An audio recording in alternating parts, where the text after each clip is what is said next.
the sneaky visit. Let's see what they're up to. Let's go and have a look, eh? Sneaky visit.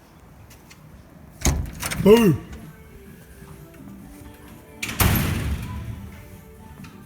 Right, here we are, guys, at our Sunshine Workshop, 4x4 Diesel Workshop partner, Kim ProWeld. We've got a VX PRADO by the looks of it. Nice. Never been off-road, I reckon, by the looks of it. G'day, mate, how you going?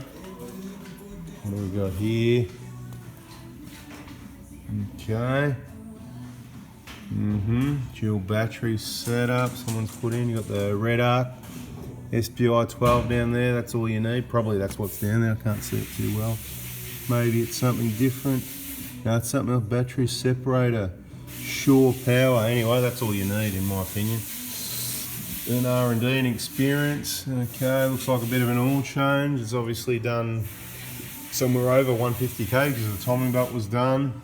A bit of corrosion on those terminals. Right, okay. Well, let's have a look and try and work out, talk to the guys and see what's happening with this one. Like that. Oh, we got a vehicle technician teaching the apprentice here, changing the cabin filter. Just press this in like this. We've got videos on popping that glove box in and out, changing the cabin filter. Nicely done. Right, how many Ks do you reckon on this, do you know? 253. 253. Oh, look at the condition of this for 253k. Not bad. That's pretty good. It's been through a few tyres since then, I reckon. Right, so a bit of a service happening here. What is it, 250k service or something like that? Yeah, okay. So just all the usual checks and oil and filter, cabin filter clean. Anything else getting replaced on that one? The rear filter. Rear fuel filter, yeah, and the front one under the bonnet. Good, bit of maintenance, putting oil back in. Let's have a look and see if that water pump's leaking. Do we reckon the water pump's leaking? I can see that stain there, so I reckon it's just starting, right? Let's get down there and have a look for everyone. Wants to have a look. See that right in the middle of the picture? You can see that line there, you know, wherever it is, you know. See that line at the end of my finger? Yeah, that's my pointer, right? There you go. Have a good look at that fingerprint, right? Anyway, focus on that down there, right? Okay, so water pump, yeah, it's probably, has it ever been changed? It doesn't look like it. Looks fairly original, so that would make sense. Do you know what year this is? So depending what year it is, it's probably why it hasn't... 10. 10, so it's 10 years old. It's done a few Ks. You know, they can last that long and they can last longer as well. It's due soon as well. Exactly, well, it's, yeah, but I reckon, you know, it's the BFE, right? Because all these bearings, look, he doesn't go off-road, probably doesn't go far from, you know, so it's not a big deal, but if I went in to do the water pump... He's travelling. Maybe I do. He's going to travel, yeah. He's going to travel. Just because, you know, if the timing belt and the idler hasn't been done, you know, so I'll just do it as prevention. Look at the coolant, you know, the coolant doesn't look really fresh red like a fresh bottle of red Shiraz or, you know, whatever. It looks a bit like a, you know, it's all right, you know what I mean? That's not bad, but it's one of the worst coolants I've seen lately. I look at a lot of coolants and I go, they look much fresher than that, don't they? So I'd say that got missed or didn't get done probably at 160 either. So any excuse to drop that out, change the water pump. If it was my car and I'm going to travel, I don't know if the bearing on the idler got done. I'd be at least taking the timing cover off and just do the whole BFE job, mate. The belt, look, the belt's going to be all stretched and old, looks old and dry, yeah. The bearings in the idlers, it's a BFE job, I reckon, you know. Why muck around, you know? Keep it reliable. What else can we find here? One other thing I'm going to mention, I've mentioned it before, but I've worked out there's a lot of new people that haven't seen some of the obvious things I've already mentioned before, and that is stop pressing these bloody things in. That's how you lose them. See how there's all these aftermarket ones there, and that's fine. You can put whatever you want there. These ones you probably put a screwdriver under to release. Have a good look at them, right? Right, because they don't... These ones, you press them to release them, but see it's already down? That's already released, so that's just going to fall out. See that? So don't stop pressing them. I had someone drop off a car today for injectors. I'm just trying to do this one-handed, right? You've got to push against the hard surface, push the outside. Normally two hands to balance it, otherwise what's happening here is what happens. See, it just slips out. I think I need an assistant on this. Can't do it with one hand. Anyway, I'm going to put it down. Oh, that's a good one, that is. Alright, anyway, point is the head of it. It's got to come out like that, and then you pop it in the hole. And usually they're pretty good, but once they get to 10 years old, the plastic, the little lugs may break off, and you just push it down, level, flush like that, right? And guess what? Look, then it does its job, you know? It's not 100% that one, or they're not that strong anyway, but you know what? This cover here, you could have no clips in anyway. It can't go anywhere. The bonnet closes over it, you know? It's not it doesn't give any strength to anything. It's just about neat and tidy. So if you want to get rid of all your clips and just chuck them in the bin, or just keep however many you got, that's fine, but it kind of looks untidy without them, doesn't it? I note that, you know, it's not giving any strength really, but the grill, you know, might stop a little bit of movement. So if I was going to put some in, I'd put the ones on the grill to the ones directly behind it. So I'd go 1, 2, 3, 4, 5, 6, 7. If I had 7, I'd put 7 in. Wouldn't worry about the 2 end ones. They'd be the last ones I put in. Look, there's enough holes already. 1 hole there, hole there. Might as well have another hole there, whatever, you know.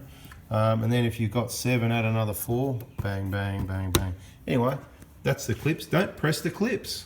I hope you know how the clips work. Changing the fuel filter here, and what I really like about a clean engine base, so this is fairly clean. I'm not saying it's spotless, but it's fairly clean. And then when you go to change your fuel filter, instead of having mud, dirt and everything on the end of these fuel lines, right, they're clean, because at the end of the day, one of them is about to go into a filter, one of them isn't. It's coming out of the filter, so it's got to be kept clean. So for literally 5 minutes, it doesn't matter whether you cap that or not, because if you stick something in or over that to cap it, there's probably more chance you're going to push some dirt off the end of one of those hoses or something, or what you've used to cap, it's going to be dirtier than it just sitting there for literally 5 minutes, right? But the main thing is that it's clean. So there's no point having a dirty, dusty engine bay and then getting your hoses off and capping and worrying about capping them. If it's dirty, you're going to be in trouble, you know? There's always a reason when you have problems in a fuel system. So clean engine bay, definitely if you're changing filters. Clean is the go. So one other thing I just want to point out, you know, this dual battery, neither I or 4x4 Diesel Workshop partners had anything to do with that installation or these batteries or the rust and corrosion on them, whatever.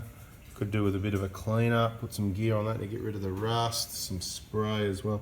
And these wires, like, it's just a bit weird the way, you know, they're just all a bit jammed in there kind of thing, and this one's like bananaed up and back down again. If you do something like that, just bend it down, have it go down below to the, you know, yeah, you know what I mean, set it up. Just a bit untidy, but no big deal. Can't see anything else up here to worry about. This aircon pipe looks like it's been secured back in a fairly original position, but of course that pipe down there that we talk about always needs to get checked. It's all part of every service, but that one looks okay at a quick look. In case you saw something I haven't had a good look. I'm not here to check this car. I just did a surprise visit, dropping off some parts, and I'm just trying to give you some information. So if anybody needs a service, you can contact me directly in a text message with your name, vehicle details, like what year it is, how many Ks it's done, what suburb in Melbourne you're from, and I can hook you up with our 4x4 Diesel Workshop partner here, okay? Because obviously, yeah, our service book is full. We can't fit any more new clients really for servicing. You can try me, you can ask the question, but just because I can't personally do it doesn't mean we haven't got someone that can't. And of course, we've got someone else on the other side of Melbourne. We've got people in Sydney, you know, we've got places around, whatever. So, bada bing, just looking around to see what else I can tell you. One other thing that gets overlooked and maybe not mentioned too much is the power steering wheel level. You can see it, cold minimum, hot maximum. It's pretty self-explanatory. You may see it down a little bit, so just top it up. You can just use transmission oil, like the Penrite FS, whatever you use in your transmission oil. And last thing is, if you're losing a bit of oil out there and you can't see a leak, as explained in other videos, it's probably the vane pump, the power steering pump that's bolted on the engine, the seal that leaks into the engine oil, not a big deal. Or it could be the rack itself, just a really slow, we're not even going to call it a leak, it's a weep, you get a sweat on the boot, not something to worry about. Just keep an eye on the level here.